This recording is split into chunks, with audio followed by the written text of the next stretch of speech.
Thomas Gray rode into the auction yard seeking only horses, but the moment he saw her, the world seemed to shift. She stood beside two young stallions, thin and bruised, her wrists shackled with iron, her eyes flat, guarded, devoid of any plea. Men laughed at her name as though it had been erased from memory, as though she were a broken tool or a sack of cracked grain, useless and disposable. She did not flinch at the mockery, did not plead, did not betray fear, only stood straight despite the chains and the sunburned wind cutting across her face. Thomas's chest tightened. Grief had settled deep in his bones, 3 winters old since his wife had died on a trail far from home.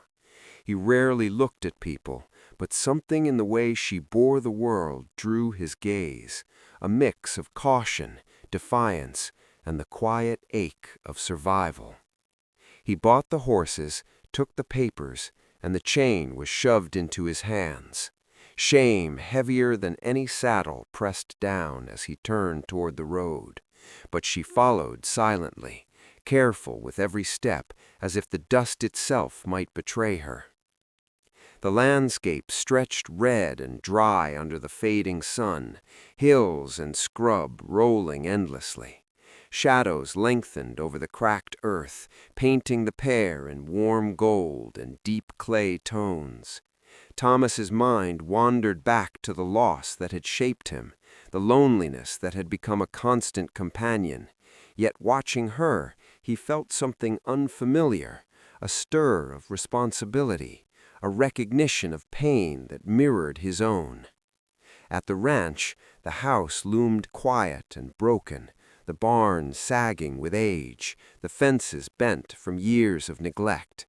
He fed the horses, led them into the corral, and released the chains from her wrists. She flinched at the act of kindness, as if it were another kind of trick. That evening she sat in the barn with the horses, holding them gently, trembling as though absorbing the weight of everything the world had thrown away.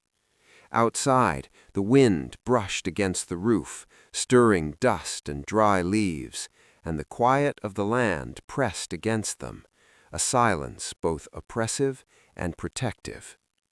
Thomas understood then that what the town had discarded carried a story and a burden, perhaps heavier than either could bear alone, and the first fragile threads of trust began to weave between them, delicate and uncertain, yet tangible in the dust and fading light. Mornings over the plains arrived slow and pale, the horizon a soft wash of ochre and gray. Thomas woke to the shifting of hooves in the corral, a soft hum of a woman's voice, hesitant and quiet, threading through the dawn as if afraid the wind might steal it. She moved among the horses with careful grace, brushing manes, feeding, adjusting saddles, every movement measured yet gentle, precise, carrying an instinctive care that Thomas recognized as strength. Her eyes scanned the land constantly, noting every movement, every shift in shadow or wind, reading the world with the wary intelligence of someone who had survived long before him. She ate sparingly, rarely spoke, yet every action was deliberate, a dialogue of trust in motion. Thomas worked alongside her, hauling water, repairing fences, moving feed. The rhythm of labor a bridge between them, the silence between chores weighted with unspoken understanding. Dust floated in the air, illuminated by the low sun, curling around the barn beams and catching in strands of her hair as she leaned over the horses, the warmth of the morning brushing their skin. Night brought her to the barn willingly, sleeping near the animals, listening to their breathing and subtle movements, a silent guardian in the darkness. Thomas watched her, feeling hope stir where grief had once ruled, the realization that even small acts, feeding a horse, tending the garden, sweeping the floor, could build trust stronger than words. Each day they worked in measured rhythm, the wind carrying the scents of hay, leather, and earth, the silence stretching comfortably now, filled with unspoken knowledge.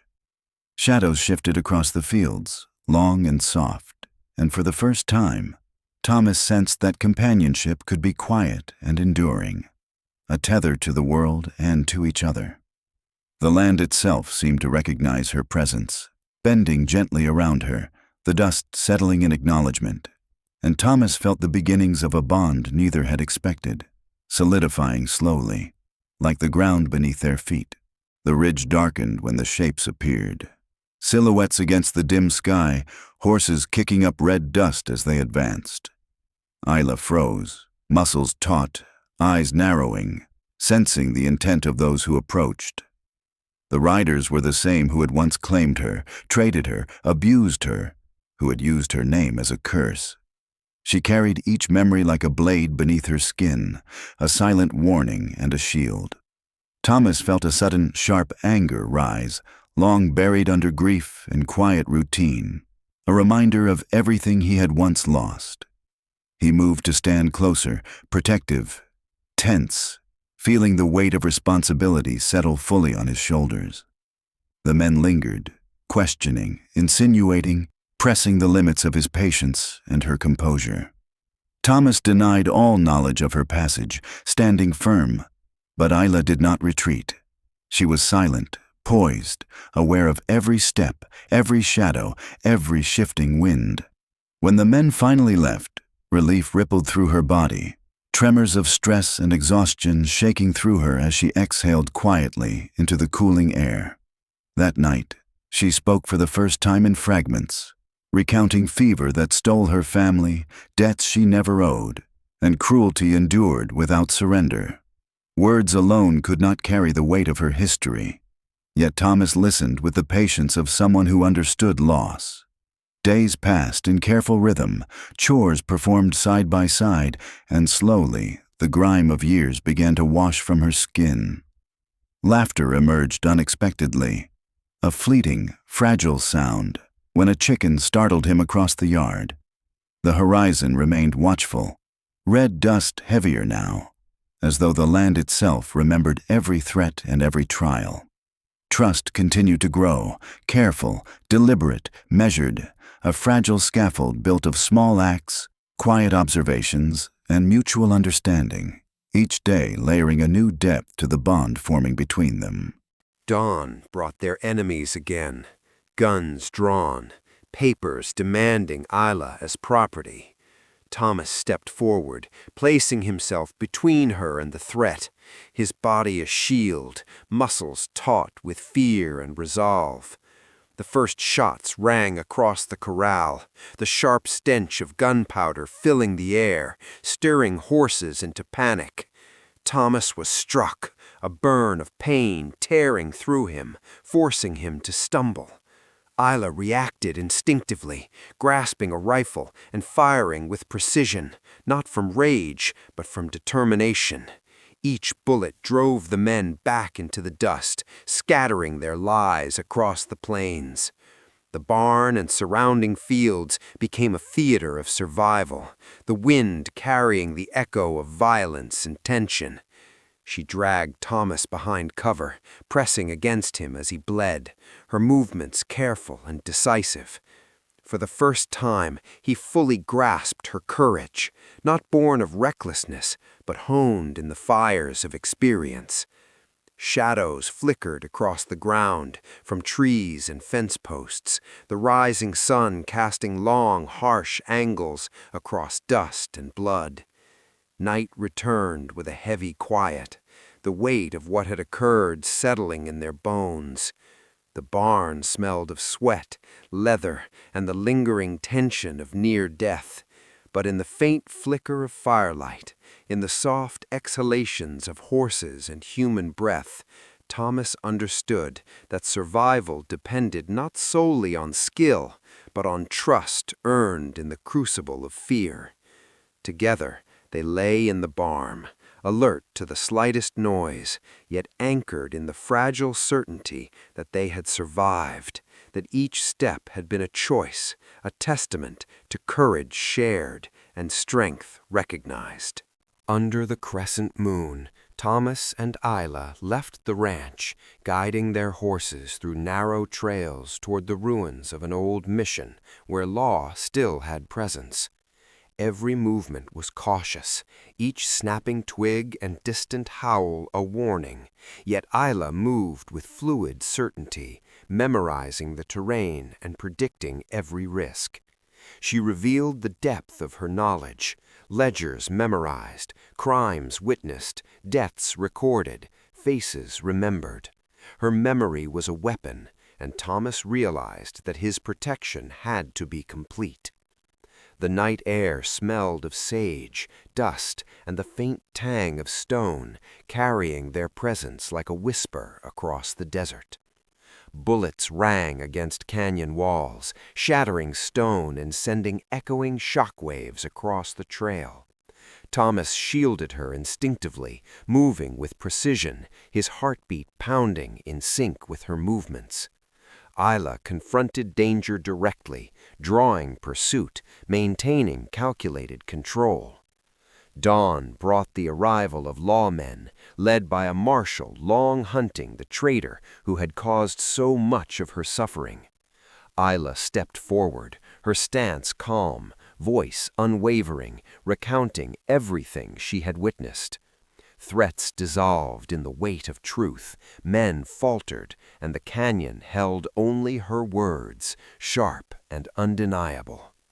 Thomas watched her, recognizing the transformation, a woman forged in fire, carrying memory and justice with unyielding strength. In that light, survival was not just escape, but a reclamation of power, and freedom was theirs through courage, skill, and the unbroken bond they had formed. With the ledgers unearthed and evidence confirmed, Ayla's freedom was affirmed. The ranch began to breathe again, the house repaired, walls patched, the barn reinforced. Flowers bloomed near the corral, small markers of resilience, and the land seemed to welcome them back into its fold. Ayla rose before dawn, tending horses, checking fences, maintaining the rhythm of work and vigilance. Thomas moved alongside her, no longer a man haunted by loss, but a companion chosen, his presence deliberate, steady. The plains stretched wide and open, wind carrying dust and sage, hooves thudding softly over worn earth. Villagers came to trade, some whispering, some quiet, all aware now that Ayla was not to be trifled with. She rode freely, shoulders squared under the sky, chest open to air and sun, while Thomas rode beside her, silent, deliberate, the choice to stay his own. The farm pulsed with renewed life, survival, and quiet strength. The rebuilt fences, blooming garden, and warm barn reflected the trust, care, and courage that had carried them through storms and bloodshed. Shadows of the past lingered only as markers of what they had endured and overcome. As the sun sank behind distant hills, painting the plains in burnt gold and deep clay, Thomas and Ayla rode together, free in body and spirit. Every step, every act of care, every shared silence spoke of resilience, respect, and courage. If you have listened to this story, subscribe to Dust and Devotion Tales, share the journey, and stay with us to witness more tales of trust, survival, and the unbroken spirit of the Wild West.